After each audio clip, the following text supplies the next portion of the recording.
Alright everybody, welcome back to another Chucky video. So this week I wanted to give back to the community a bit. While a couple weeks ago I did a video going over some perks and the add-ons for Chucky that are decently good at the moment. This week I wanted to go over some tips on how to play him because people are struggling very, very hard. Now, there are some Chucky players that have been dedicated enough to him at the moment that we really do not think he's as bad as he is. We do think he still needs some tweaks. I keep saying this over and over again. But as in the current state, there are a few things you can be doing to help improve your odds of winning and landing your slice and dices in particular. And I'm going to go ahead and go into those in sort of a top 10 kind of way. I thought it would be interesting to do something a little different. So the first tip I'm going to give on how to use the slice and dices correctly is the biggest thing that I have learned because of how the acceleration works. You want to be going for long-range slice and dices. Now, there's going to be some other tips in here that kind of go into this, but this is the big thing. You want to be going for the longer distance ones and not the up-close ones. The up-close ones, because of your speed not starting on at max, are much easier to dodge and a lot harder for the survivors to react to once they're at that max speed. And this is the thing. You want to pre-prep this in the loops and whatever, and again, we'll get into this with a couple of the other tips. But the clip that's going in the background right now against this Jill player is a very good example. I went for the long-range hit before I even had a chance. You're going to be seeing this clip a lot because this clip shows basically what needs to be done a lot of the times to get the slice and dice hits. Tip number 2 are 50-50s. Now, a lot of people think because of the slower speed, 50-50s are impossible. They aren't. I don't know why people think this. 50-50s are still very, very possible. The difference is you have to treat them kind of like a pig dash and have to fake going one way and then go the other way. Again, it is still a 50-50. You're not going to hit all of them, but if you do it correctly, you can kind of time yourself out.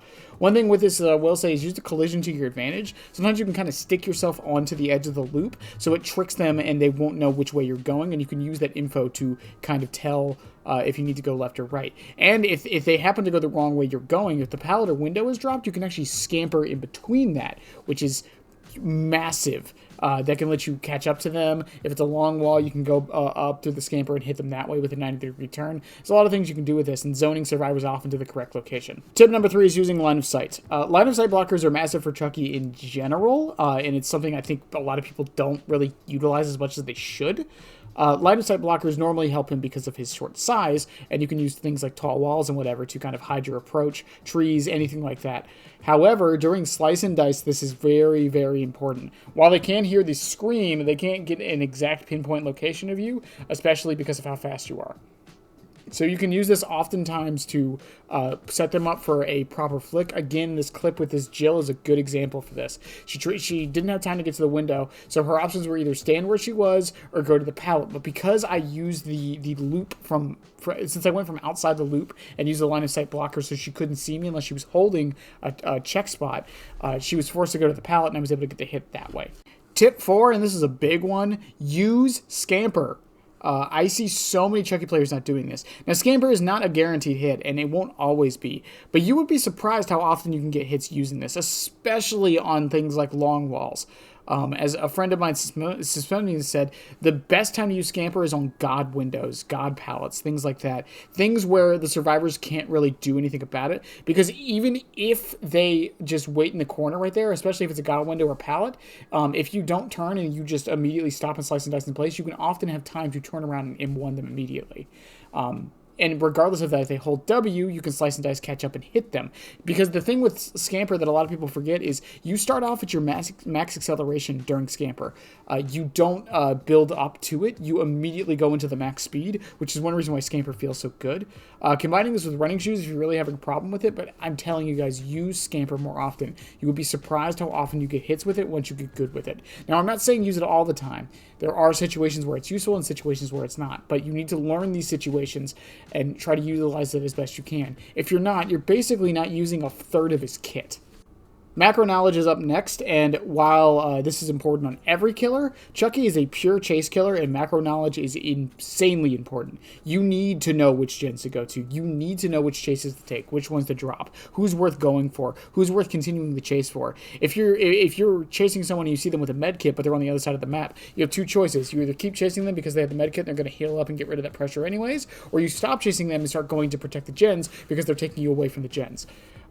There are many situations where I've won matches purely purely on my macro sense and had nothing to do with the fact that I was playing Chucky or was able to get downs very quickly. You would be surprised how well macro sense can take you. You need to know when to tunnel, when to camp, when to slug, which gens to protect, which ones to let go is a big thing. Understand which perks are in play, how to play around them, which loops have had the pallets down, which loops haven't, which pallets you can play around, which ones you can kick, which ones you don't need to, things like this. All of this comes with time, and I feel it's something that we didn't have to really do that much on the old Chucky, even though a lot of the better Chucky players were doing this anyways, but now you're kind of forced into it, and I really think this is something you need to look over in your gameplay. Rather than paying attention to how did I not down him or how did I not get the chase ended quickly, what you need to be looking through with your gameplay is, okay, did I stick to this chase too long? Was this gen the good one to protect? Should I have just left that gen there? Could I have set a 3-gen up here? Did I know the pallet was down in this loop? Things like this. These are exactly what you need to be looking for more in your Chucky gameplay rather than specifically the downs you're getting and how fast you're getting them to slice and dice, which is important, and that's why a lot of these tips are about slice and dice. But this will carry you more than your power will, I can almost promise you. Speaking of that and not getting the downs, slice and dice should mostly, now there are situations where it shouldn't be, but for the most part, slice and dice should be used to down players. You should be using your M1 to get the injure, and you should be using slice and dice to get the down. The reason for this is because slice and dice's cooldown being 14 seconds means, in theory, if you down them with two slice and dices, that was a 28-second chase. Which means you technically had a longer chase than you need to. 30 seconds is kind of pushing it for a chase. Your chases need to be about 20 seconds or so. That's what you kind of want. So ideally what you want to do is M1 first, go into hidey ho, slice and dice to catch up, or down them. Regardless, this is really what the ideal cycle you want to get into with Chucky, is doing all this. Now, while we're still on the topic of slice and dicing, another thing with this, while I mentioned the line of sight thing, is you need to anticipate the dodge now. Because it's a much more reactable power than it used to be, people are dodging it. This does not mean that you can't do anything about it. A lot of times, especially in the open or around certain obstacles and things, survivors will dodge early, anticipating you to kind of go straight past them and then hit it this way. What you need to start doing is mind gaming in a sense where you kind of go diagonal towards a survivor, not straight towards them, because this means no matter which direction they dodge in, you are able to flick into the dodge and hit them that way. The dash lunge on the end of slice and dice is longer than you think it is, and it also, behavior doesn't know this yet, but the speed on the lunge is actually longer or faster than the normal speed. They didn't adjust that for some reason. It's still 10 meters a second on the lunge. I don't know why. But regardless, you need to be anticipating for the dodge. Again, there's a clip in the background here that's a very good example of this, and something you need to be doing a lot more with your slice and dices. Don't go straight for the straight ones. Not that they don't happen, but someone will dodge it because they get a bunch of audio cues. If you see them around an obstacle, again, using that line of sight to block it, and go for where you think they're going to dodge. Survivors can be very predictable. And this isn't me throwing shades at Survivors players. I'm just saying that Survivors can be very predictable. A lot of times you will anticipate and see that they are going to dodge left because they always do. So you diagonal towards them right and then slice and dice lunge into them going left and do the quick flick and hit them that way. Again, you would be surprised at how often this lands you hits for slice and dice. Last is one, I'm sorry, not last, but 8 is one I don't really want to talk about too much, but that is faking your power. This is something Chucky can and has always been able to do, and arguably can do it better than some of the other killers in the game.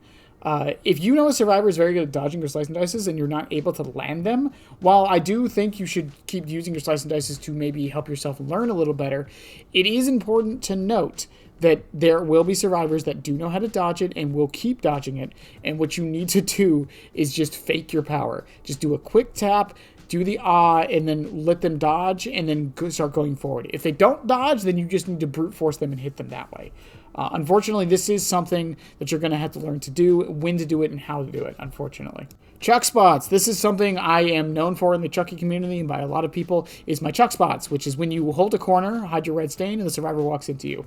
Something I get asked often is how I get so many clips of this, how it happens so often. And there's two things I want to mention with this. One, Do not go into hidey-ho mode when you're doing a chuck spot. I see so many people think you should do this. No, you do not want to be undetectable while doing a chuck spot. The reason for this is the thing I talk about all the time, which is the directional laugh. They will hear the laugh and know exactly where you are. You want to be normal and just turning at a 45-degree angle into the corner so your red stain's hidden and your camera can face the corner. The big thing with chuck spots isn't necessarily how to do them, it's when to do them. Shack is one of the best things. If you know a survivor is backed up into a corner, that's a good place to do it as well, because they have nowhere else to run, so you know exactly where they are with the info you're using. And just try to pay attention to the survivors you're chasing and see if they're doing things panickily. If that makes any sense, that's definitely a word. But you need to pay attention to how the survivor is playing. If it's one who doesn't fall for mind games, you need to stop doing it. Now, this isn't always true. You would be surprised. I've had people who hold their check spots and don't get hit with the check spots. But later in the match, they will, because they're panicking, because it's getting to that point into the match where they need to start making decisions faster. Chuck spots get progressively better as the match goes on, in my opinion, because while people are looking out for it, they don't have the time to waste. Survivors do know that if they stand still, they can't get hit by this. But again, as always, you would be surprised how often this works. And Shack is the best place to teach this and the best place to try and hone your skills with this. But you can virtually do this with any loop in the game as long as it is tall and Chucky's footprints can't be seen at it. You can do this at drop pallets. You can do this at Shack, at windows.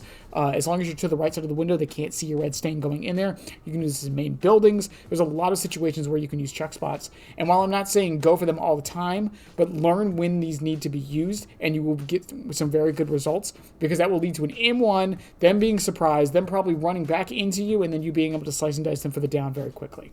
The last thing I wanted to bring up in tip number 10 is loop from outside the loop, not inside. Now, what do I mean by this? So the things I mentioned earlier with slice and dice and how you want to use it from the longest range, how you want to use line of sight blockers to your advantage, is unlike I won't only say every, but unlike 90% of the cast, you do not want to go inside of the loop unless you have to. If your power's on cooldown, go for it. Obviously, there's not much you can do. You just kind of have to brute force the hit. However, if your power is not on cooldown, you want to be going outside the loop using your third-person camera to try to keep tabs on the survivor, knowing exactly where they are, and then using your slice and dice at that longer distance to get that speed increase, to get the hit once you know exactly where they're going and what they're doing. This is really what you want to do, and this even goes into animation canceling and predicting the survivors. Again, with that Joe clip from earlier, I knew she had two options. She either goes to the window and gets hit because of the animation lock, or she stays in the loop and goes towards the pallet. Those are her two options. I knew what she had. And she knew what she had. Because she was a good survivor, she knew she couldn't make the window, so I went for the pallet. Because of the line of sight blocker, she's not able to see where I am and gets hit. This is really what you want to be doing with slice and dice, and this is how it should be best utilized to try and get these hits. Use rocks, use the terrain, use all of these things from a farther distance out. Yes, you are 110, but your slice and dice does make up for that a little bit. So overall, these aren't like the biggest tips in the world, and I know some of these are pretty obvious to some, but I do know a lot of people are struggling with Chucky right now. He does still have the lowest kill rate in the game, and I do have a feeling in a couple weeks as his play rate goes down that kill rate is actually going to go up. But just keep trying, guys. I'm telling you, to everyone who thinks he feels bad right now, keep trying. He felt like absolute terrible. He felt absolutely terrible for the first week or so. After I dedicated more time to him, though, he feels pretty fine. Now, again, I do think he needs some minor buffs. I think the cooldown needs to be looked at in some way, shape, or form, either just base lowering it or making it go down in some nuanced way, maybe from dash distance or things like that. And then the acceleration, I do think, needs to be sped up. I think the acceleration is the big thing and why he feels so bad. But I hope you guys enjoy this. I hope this helped people who are kind of struggling with Chucky. If not, it's always here. I am always on stream to help people out if they have questions, that I can demonstrate things. I spent an hour... I spent about 2 hours the other week 1v1ing someone so they could learn how to not only play against Chucky, but play as Chucky. But in any case, I will see you guys when I see y'all. Have a good one, and yeah, bye. Subscribe, damn it. I'll be back. I always come back, and so should you, you moron.